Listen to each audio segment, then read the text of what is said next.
Welcome to Money Matters. I'm Zahir Kalvinong Abdullah. Today we'll be speaking to Tan Sri Munir Majid, the chairman of ICMR. So stay with us.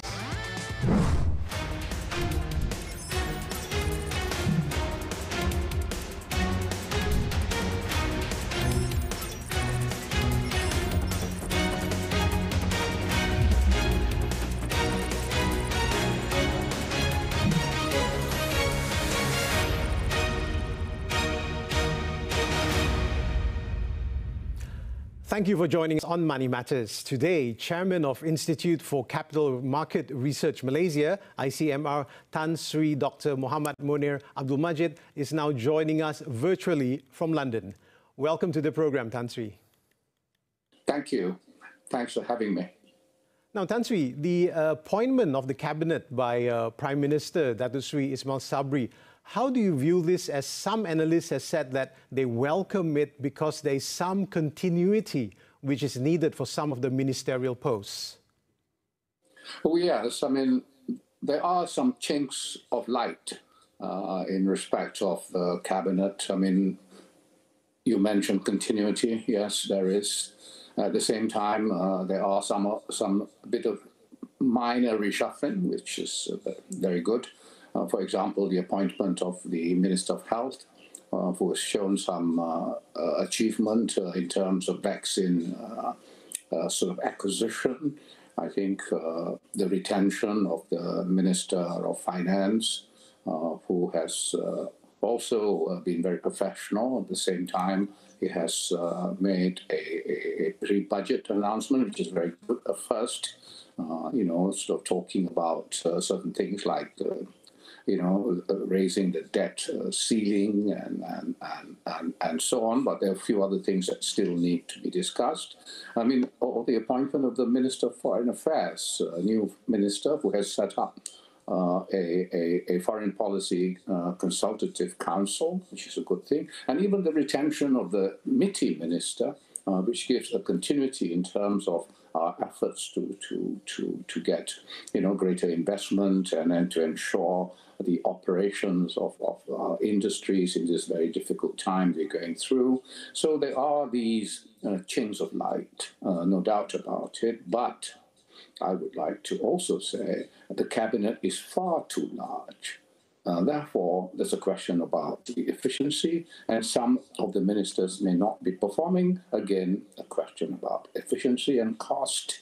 And therefore, I understand, of course, that the cabinet has got to be large to accommodate political interests in terms of support in Parliament.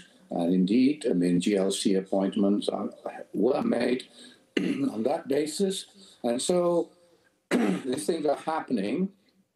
There are chinks of light, but performance is still the key. I would like, if I may, to just talk about health, which is everyone's interest right now, the world over, in Malaysia certainly. And I think, acquisition of vaccines, getting 2 vaccines, herd immunity of 80% being talked about as being achieved by October, end of October this year, is all well and good. However, there has to be a pre-planning of what happens afterwards. Look at what's happening in the rest of the world. And you see, people are talking about booster vaccines against the Delta variant. Now, how are we going to be positioned in respect of these booster vaccines, even after we've had 80% double dose for our population? That's one area that we have to look at. 2, we have to look at, ivermectin quite seriously, whether this can work as another preventative medicine. We have to look at that. 3, I think we have to look at whether we have a good testing and tracing system. That's very important. And 4, I think we have to look at, even after you have 2 vaccines, you want to have antibodies tests.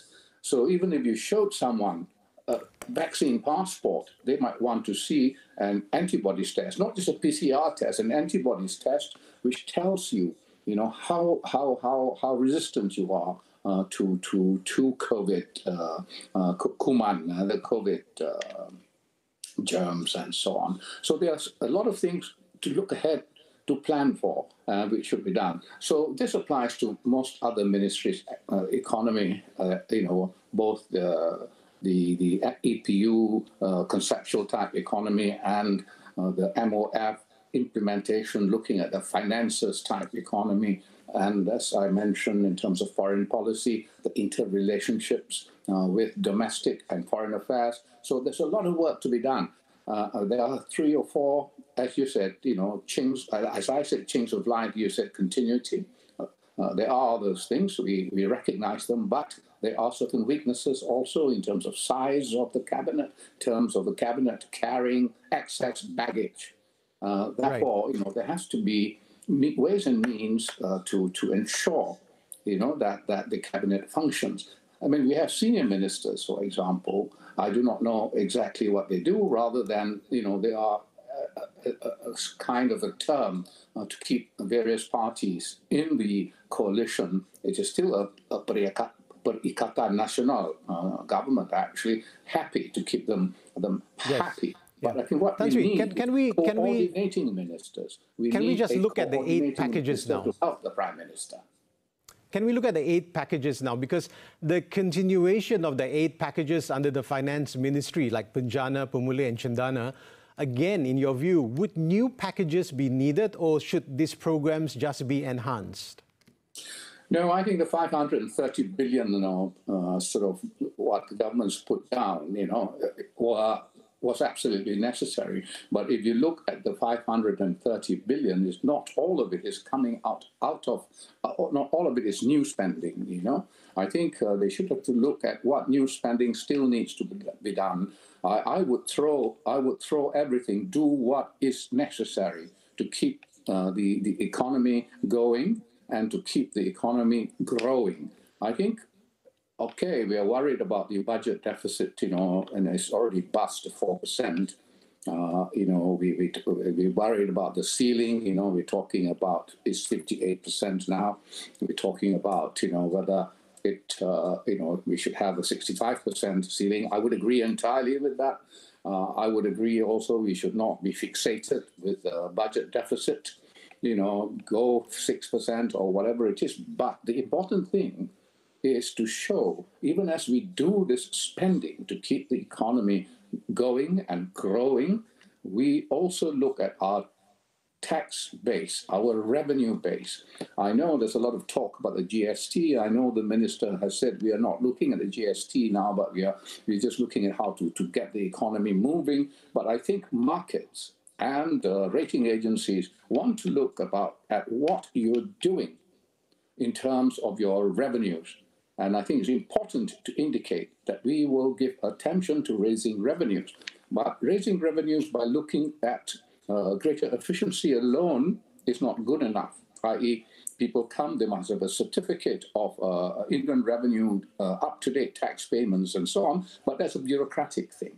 Right. What we need is to enhance the base, enlarge the base, and ensure, secondly, that there are no leakages from monies that have been allocated and are being spent, because these leakages will take away from the enhancement. So throw everything at it, make it more efficient, but look at the tax base. Right. Now, you're talking about efficiency. So would one way of increasing the efficiency be looking at the 100 days KPI announced by the PM?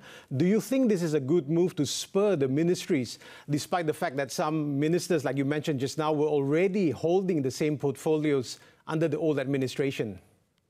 This is well over a week already. I mean, this 100-day thing, it's neither here nor there if you don't achieve any movement. And so only, as I said, some ministers and some ministries appear to be moving, but very few. Most have not. And what are their plans? And then what are their KPIs? You can't wait for 100 days for KPIs not to be fulfilled. You must look at 30 days. Where is it moving? Who monitors it? And so, mentioning 100 days, talking about KPIs are all very fashionable. But the main thing is to make things happen. And to make things happen means monitoring.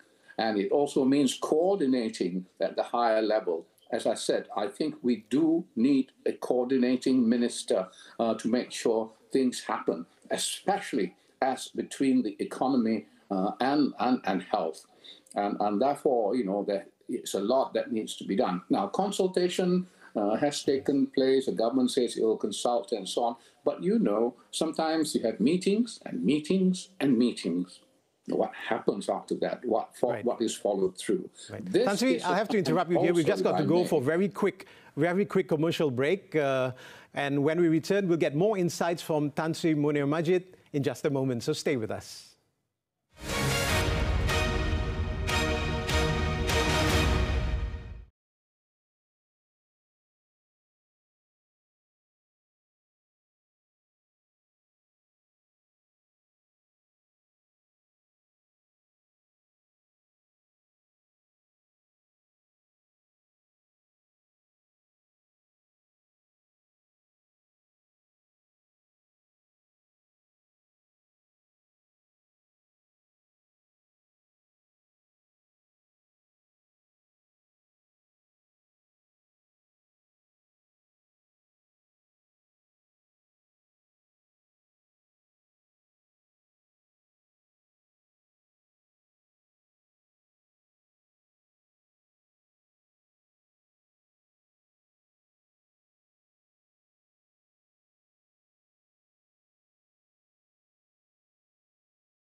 Welcome back, and you're still with us on Money Matters as we speak with Tan Sri Dr. Muhammad Munir Abdul Majid, Chairman of ICMR. Now, Tan Sri, it's interesting that you mentioned just now with regards to the vaccination rollout. Now, the vaccination rollout has been positive with more states going into phase 2 and 3. So looking at investor confidence, would this help? Of course, it would certainly help. In some countries which have had a high level of vaccinations are opening up their economies, and there is confidence returning, but there are still difficulties of adjustment. I think that the difficulties, the supply chains are still interrupted. I mean, for example, microchips, are not reaching some motor car factories, so that's a problem. And when you have so many areas under different SOPs, there's no movement of certain supplies to meet the needs of certain manufacturing activities. And therefore, it is important that there be a synchronization. And therefore, SOPs should not be one blob, a simple thing, that area, this area, and that's the end of it. It should be, okay, that factory, this factory, you are related. Okay, factory A, what are the standards of SOPs that you're keeping? What is the level of infection that you have?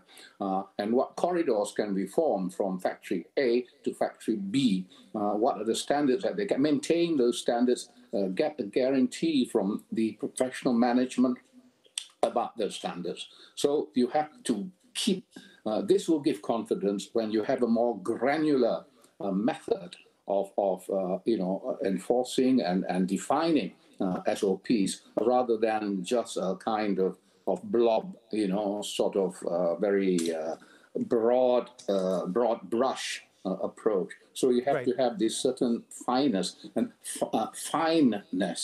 And therefore, you have to show that I spoke earlier about anticipating what's going to happen next.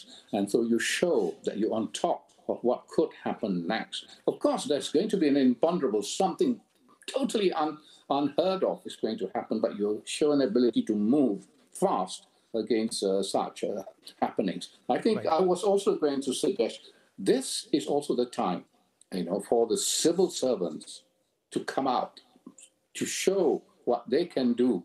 And the civil servants are a very important part of government, very often forgotten. We only talk about the politicians and the ministers. Civil servants must now shine. I was very impressed the other day. The Deputy Secretary General of MITI at a webinar, he said he makes it his KPI to make sure that the RCEP and the CPTPP are actually ratified by the end of the first quarter of next year. Now, this is something great to hear from a civil servant. It'd be nice for civil servants to come to the fore, to shine, to make things happen. Of course, we know about the Director General of Health and all that, but there are others in other departments. I've heard Domestic Trade Consumer Affairs Secretary, and very good. So I think civil servants, as politicians have been stuck in the dark arts of the political world, civil servants have been running the show, but they must come out, shine. Do not be reticent. This is a time for civil servants also to show their worth. I need your opinion on this because there is an ongoing debate for compulsory vaccination. So, there's some people that are saying that perhaps the only way to get compulsory vaccination, like you mentioned, factories, etc., should it be made into like a legislation? No, I think whether if legislation is needed or not, I believe that there should be compulsory vaccination. I have contempt for anti-vaxxers, who only think of themselves and not society at large. And I don't have any time for such people because they put other people at risk. I am for vaccine passport. As people say, oh, I don't want to carry an IC, why should I? The point is to make sure when the government is able to trace you, that they do not abuse and misuse the information for non-health or non-COVID related things. And I think, yes, you're right. If you have legislation, the legislation must be clear about what is intended to do and what it is not intended to do, and what happens when what is not intended to do is actually abused, or when the government abuses it. And there should be almost an immediate comeback against the government if that happens, without going through the courts and so on and so forth. So you can have detailed legislation to make certain things happen which are needed to make happen in this COVID environment. Thank you, Tan Sri. We've just got to go for a very quick commercial break, our final one, and we'll come back. We'll continue the discussion. So for the rest of you, if you are enjoying, you have any comments on this, find us on Twitter and let us know what you think.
Thanks for joining us as we discuss further on the capital market's role in this challenging environment. Now, Tan Sri, the capital market continues to play a key role in financing the economy, enabling capital formation for corporates and infrastructure. So do you think this is more crucial now because of the pandemic?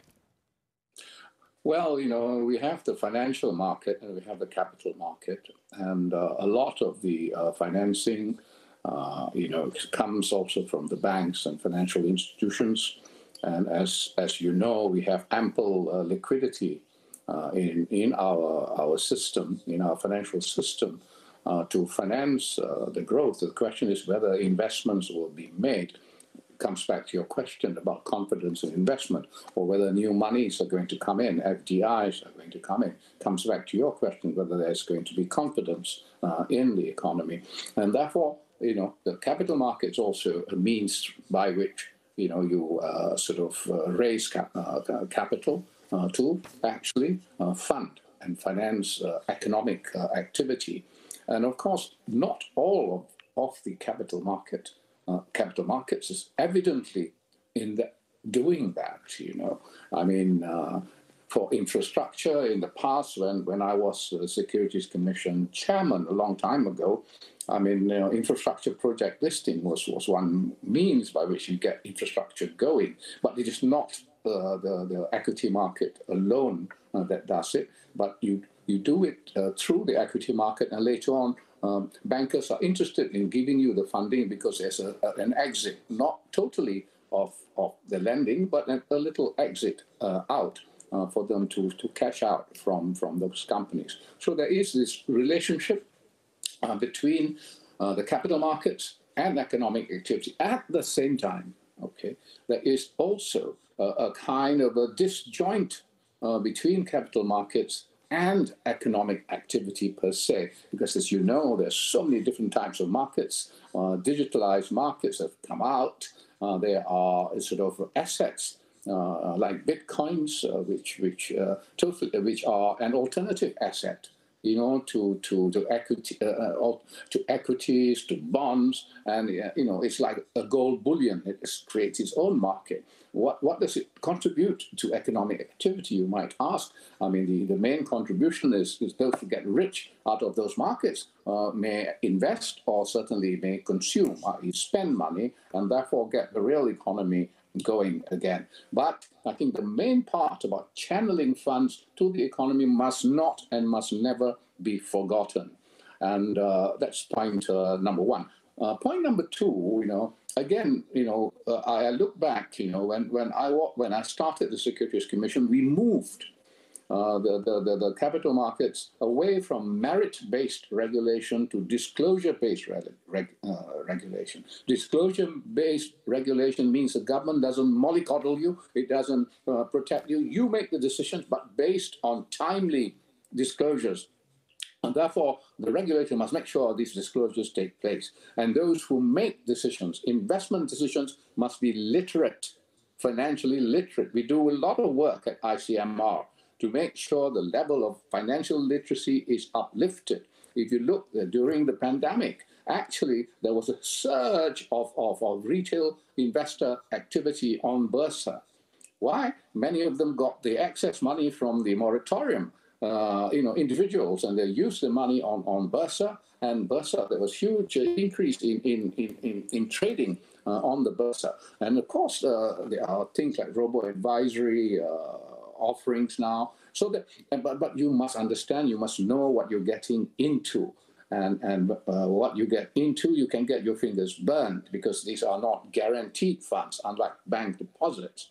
Yes. And therefore, the market is now very, very diversified, very sexy. You even have, actually, I don't know whether you might have heard about this, Shako, crypto art market now. Yes, you have digitalized art being sold. It could be a Van Gogh. It could be a Jolico. Or in fact, a Malaysian artist sold his paintings, an unknown Malaysian artist, for almost 2 million ringgit. But moving on, Tan Sri, the budget 2022, which is expected to be tabled in Parliament on October 29. The government has said that it will get input from the opposition and other individuals as well. So doesn't this prove that the government wants all parties to be inclusive where Budget 2022 is concerned? Well, I think we need a good budget. We need an expansive budget. We need an accountable level of spending. Accountable spending. And therefore, I think every party should support a good budget. It doesn't mean that because you must support the budget, you will support a bad budget. So it's important to consult about what might be a good budget and then to get the parameters, the basics agreed upon. The basics being it's going to be expansive. Are we going to raise the debt ceiling? That we're going to the deficit, fiscal deficit is going to increase. So do you think that these are the key areas that the finance ministry should focus on? Yeah, but then it should also focus on the other side of the coin, accountability. Accountability. There are a lot of allegations of corruption, but then if you have systems of accountability where you account for the money you spend, and there is a parliamentary committee that goes through this to make sure that money is spent as intended without leakages. And so it is important, as you do this, you want to do a good budget, you want Parliament, opposition to support it, you also strengthen the role of Parliament. We are a parliamentary democracy. That's the basic system in our country. And Parliament must function. If Parliament does not meet, it does not function. But when it meets, it must function effectively. There should be select committees, there should be special committees, and people should be made to work, the parliamentarians, instead of just politicking. Right. Tan Sri, thank you very much. On that note, that's all the time we have for this episode. Again, Tan Sri Munir, thank you very much for joining us from London. It has been a real pleasure. Thank you very much. Goodbye. And to our viewers, thanks for watching. Do join us again next week, same day and time, for more money insights that matter. Until then, I'm Zahir Kelvinong Abdullah. Stay safe.